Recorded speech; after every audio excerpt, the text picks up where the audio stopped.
Welcome back to our journey through the Gospel of Matthew. Today, we arrive at a pivotal and somber chapter, Matthew 27. This is the account of Jesus' final hours before his death, a narrative filled with betrayal, injustice, and immense sacrifice. As dawn breaks, the chief priests and elders finalize their deadly plot. They bind Jesus, a man who had only shown love and performed miracles, and hand him over to Pontius Pilate, the Roman governor. This act sets in motion a chain of events that will change the world forever. Meanwhile, Judas, the one who betrayed Jesus for 30 pieces of silver, is consumed by regret. He tries to return the money, crying out, "I have sinned by betraying an innocent man." But the priests dismiss him coldly. In despair, Judas throws the coins into the temple and takes his own life. The priests, in a moment of bitter irony, use the blood money to buy a burial field for foreigners, forever known as the Field of Blood. Before Pilate, Jesus stands silent and dignified. "Are you the king of the Jews?" Pilate asks. Jesus' reply is simple, "So you say." Despite the barrage of accusations from the chief priests and elders, Jesus remains silent, astonishing the governor. Pilate can sense that this is no ordinary man. He knows the authorities have handed Jesus over out of pure jealousy. Even Pilate's own wife sends a message warning him, "Have nothing to do with that innocent man." It was a custom during the Passover festival for the governor to release one prisoner chosen by the crowd. Pilate offers them a choice: Jesus Barabbas, a known criminal, or Jesus, called the Messiah. He hopes they will see reason, but the chief priests persuade the crowd to demand Barabbas's freedom and Jesus' crucifixion. "What shall I do with Jesus called the Messiah?" Pilate asks. The response is a thunderous roar.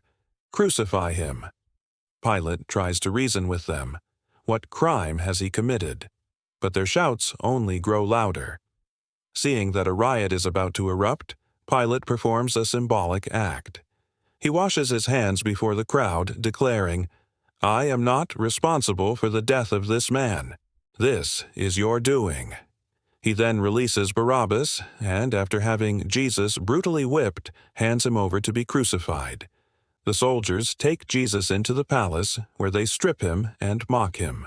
They place a scarlet robe on his battered back, press a crown of thorns onto his head, and put a reed in his hand as a mock scepter.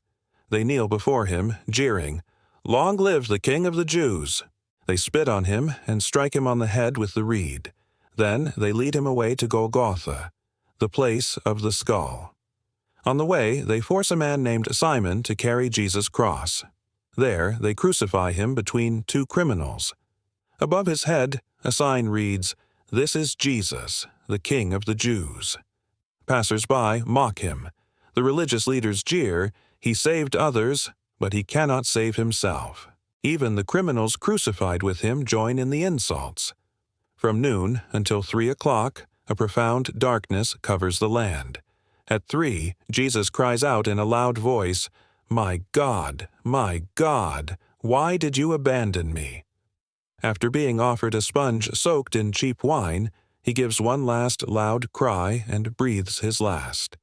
In that moment, the very fabric of reality seems to tear. The curtain in the temple is ripped in two from top to bottom. The earth shakes, rocks split, and tombs break open. The Roman officer watching over the crucifixion is terrified and exclaims, "He really was the Son of God."